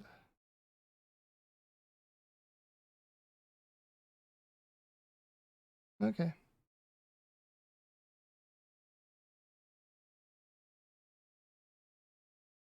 I guess next turn I'll go for it then. This turn, in response to the engineer activation, I can Endurance the whole yard.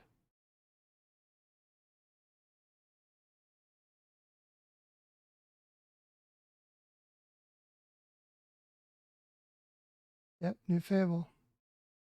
Same as the old Fable.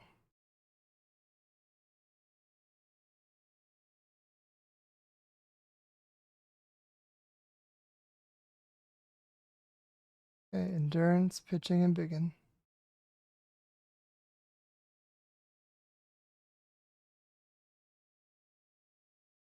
Get out of there, graveyard.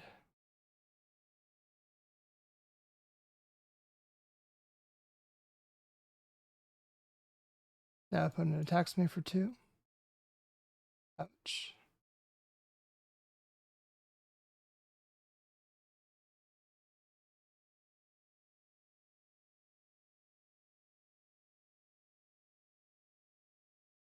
Okay, I'm gonna go for it.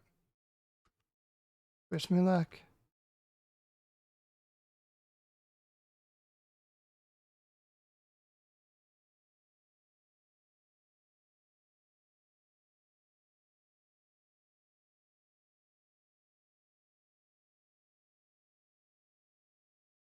And we get there. Very cool. Okay, 2 and 3, so we're probably getting to top 32 now.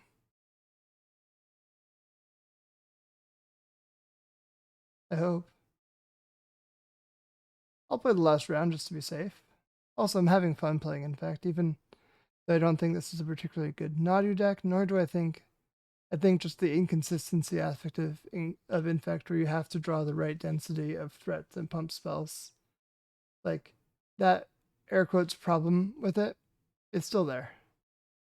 Like the threats aren't standalone. And so obviously you get super explosive draws like the one we just had, but you also get situations like some of our losses where things just didn't line up. We weren't quite as powerful as we needed to be. But anyway, let's get this round 6 going. See if we can't. 3-3. Hey everyone, we're back for round 6. We're against Scrooner NY, who usually is on some sort of a combo deck. This hand is pretty good. Doesn't have an Infector, but it has a Nadu and a bunch of pump spells. Got a Force of Will against the combo opponent.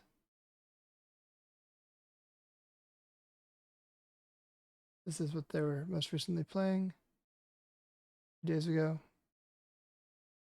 Pre MH3, but they were like playing a blue-red elemental eruption deck. I wouldn't be shocked to see if they were on Necrodominance tonight. I managed to top 8 last night's challenge, the Friday night, June 14th challenge with Necrodominance. I think I'm the first one to do so in first one top 8 a challenge at least. So that's cool that I was able to do that. But the deck has been, I didn't come up with the list. I basically copied off of the trophy leader. Leagues have been infested with Necrodominance, so it is pretty cool that the new cards are catching on so strongly. One other thing that's interesting about this, if you don't mind if I quickly Google myself, this deck, the Necrodominance deck, is less than $1,000 in paper and less than 200 tickets on Moto. So if you want to play competitive Legacy right now, this deck, half the price is Chrome Moxus. Anyway, yeah, Force of Will got taken. Combo deck is assumed. Okay. But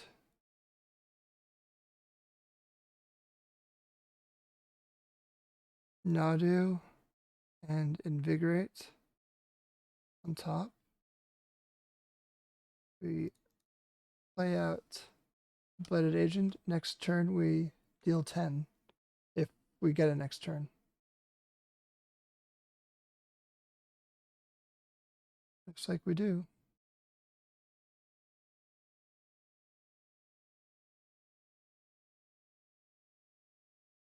I'll play Nadu first because I have 2 Invigorates. So this is like, these cards cantrip now anyway. Like this is beneficial to me. So choose that, target opponent, card, the other Nadu. And then target creature, target opponent.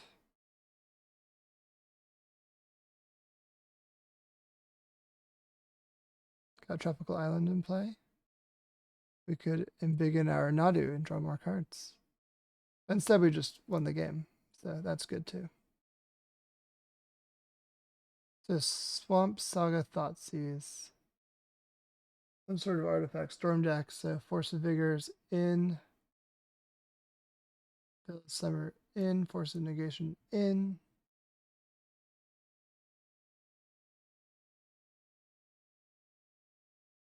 Nadu's a maybe. I don't actually think that important in that game. I think Nadu and Legolas's Quick Reflexes are the cards we want to cut. We want the cantripping. Maybe we cut a forest for Nadu just to have some blue count for the Force of Will, but yeah, we just want creatures, pump spells, counter spells. Basically just try to win fast and prevent opponent from winning fast. That's our goal.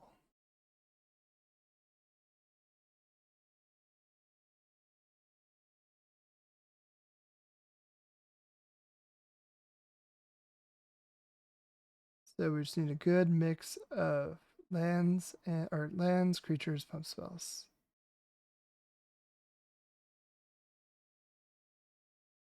We have lands, we have Infect Creature, we have Pump Spells, we have even a Veil of Summer.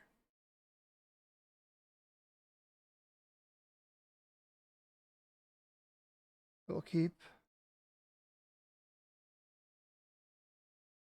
I wonder if I'm supposed to leave a Veil. Well, I don't think I'll have the opportunity anymore. So that makes it easy. Assuming that Veil gets taken, which probably it will. Days. Interesting.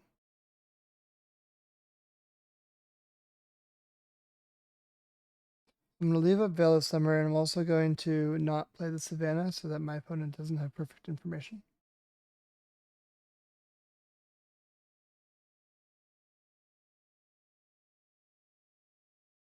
Infernal Tutor.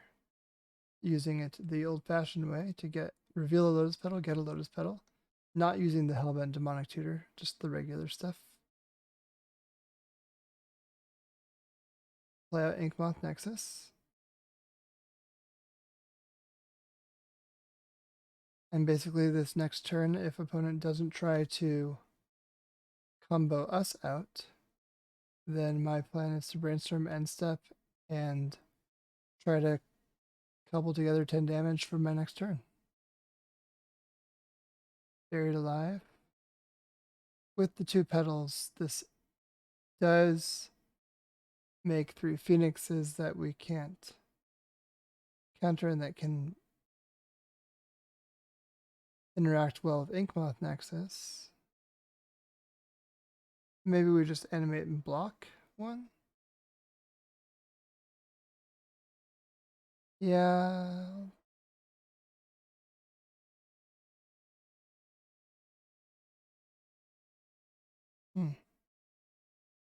Basically, I'm just trying to debate if I hit a Force or a Daze,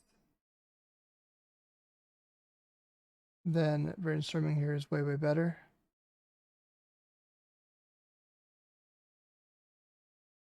Yeah. I hit the Force. That's good. Okay, so I'll put away Inkmoth and then Savannah on top. Force Pitch, Ponder.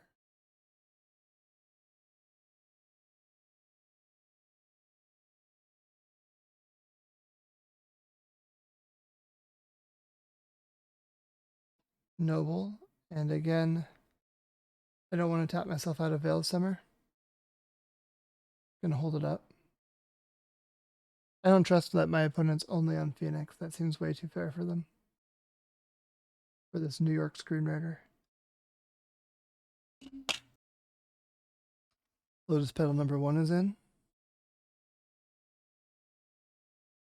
What's next?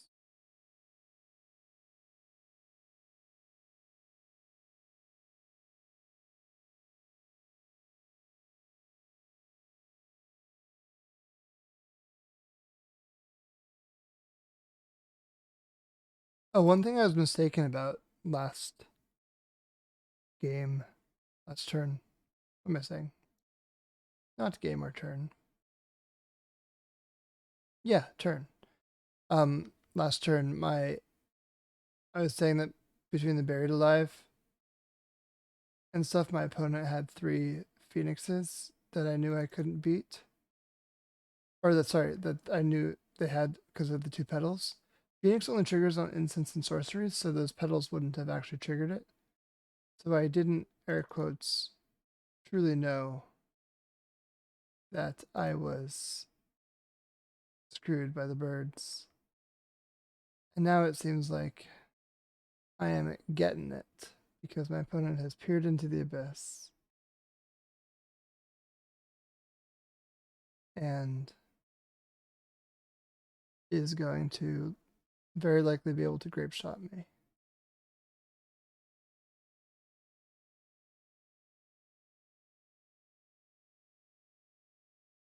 And unfortunately, it has to be a grape, or for better or worse, it has to be a grape shot because I have a Veil of Summer that they know about.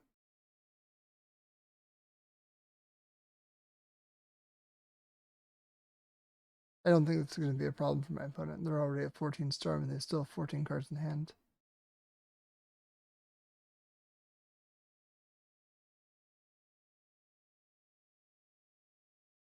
Yeah. Lightning Bolt.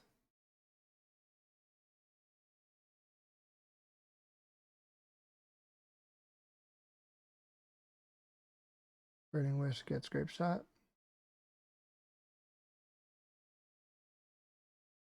Burning Wish gets Buried Alive.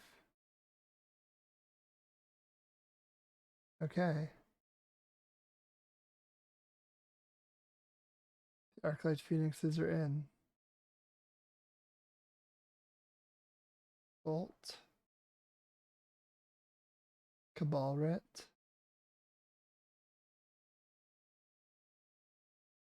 What's happening? Is an Arclight Phoenix being hardcast? Okay, Burning Wish.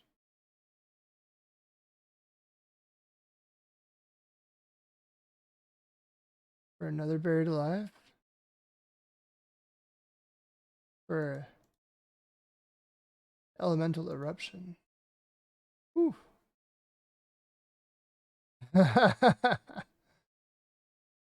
Okay.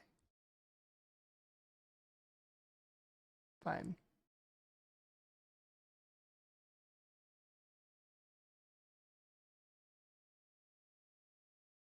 Well, gotta run it back.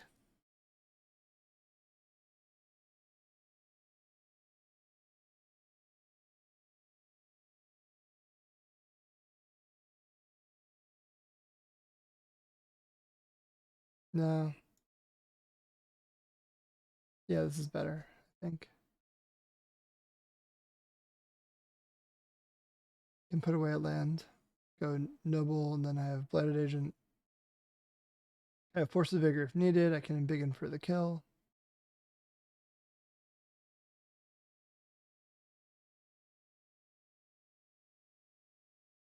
Opponent took a long time thinking on their 7, ended up keeping it.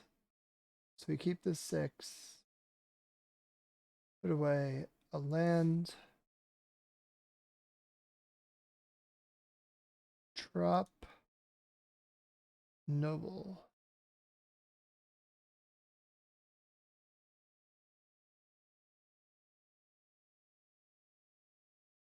Tal. Lotus. Yep, thought sees me.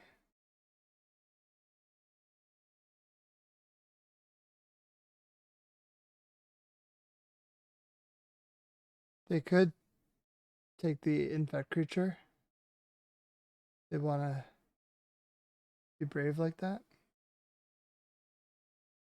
They took the days instead. Smart.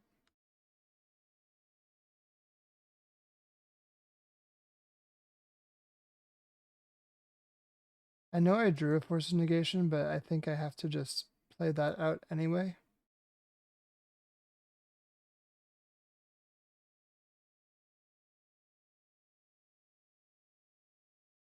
I'm debating whether I want to blow up this Lotus Petal with my Force of Vigor on my opponent's upkeep. I don't think so. I think it's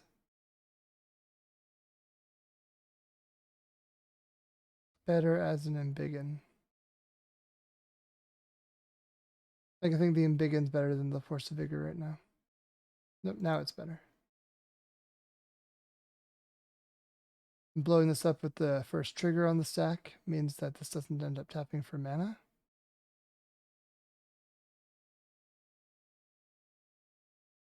Of course, the Petal does, but popping the Saga like that feels worth it. We'll see if I pay for that.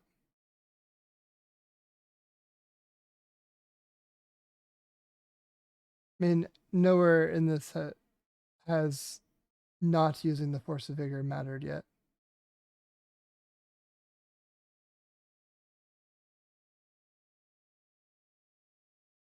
Phoenixes are in.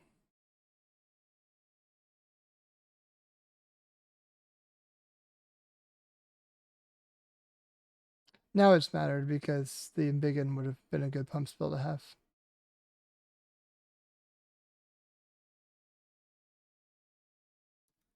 The combos continue. The combos will continue until morale improves. 3 black mana, what are you going to get with your Infernal Tutor? Okay. Yeah, fine. Now it didn't matter officially because the Embiggen would have been Thoughtseized. And at that point, I would have had to blow the Force of Vigor to pop the Saga too. Ah, that would have been it. I'm still going to use it now. So I can play around discard. Next turn, if I draw another pump spell, like another Embiggen or Invigorate, I do win. They put me to 1 here.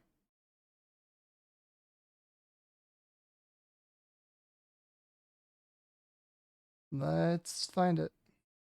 Hey, we found it. That is how you play Infect well. You draw what you need. And you win. Kind of close game. Really close game. But also kind of puts on a show about how bad Phoenix is. Any other win condition would have won in my opponent's shoes. The fact that they didn't win this game is kind of a failure of deck construction, and that's why I don't think Phoenix is any good, which sucks. I love the card, but this is the most expensive Magic card in my collection because if you consider tournament entry fees and prizing not obtained because of this goddamn card, then this is by far my most expensive Magic card.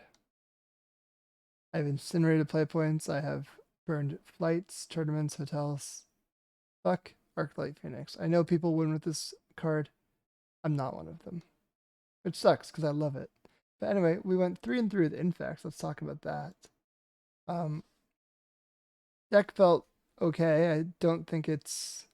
I think it is as fragile as the critics say. You do need to just draw the right cards, like the right percentages. But that also means that you need to have really good mulligan etiquette, sideboarding etiquette, deck construction etiquette. This Hedge Maze was not in my tournament list, but should be in there, obviously. What's there to say? Yeah, I don't think that Nadu particularly shined in this. It seemed kind of win more whenever it did resolve and stuck around. It's probably best served to continue to crush in the dedicated combo shells, like where you can just go off with a Shuko or Nomads en-Kor and just win. Then, yeah, Nadu's busted. But I think that just having incidental Embiggen Invigorate and opponent removal for Nadu in like the Infect shell was not necessarily the best use of the card. But it was fun to try, and I'm glad that we at least went 3-3 to top 32 this thing. Probably end up in like, I'm going to guess 27th place.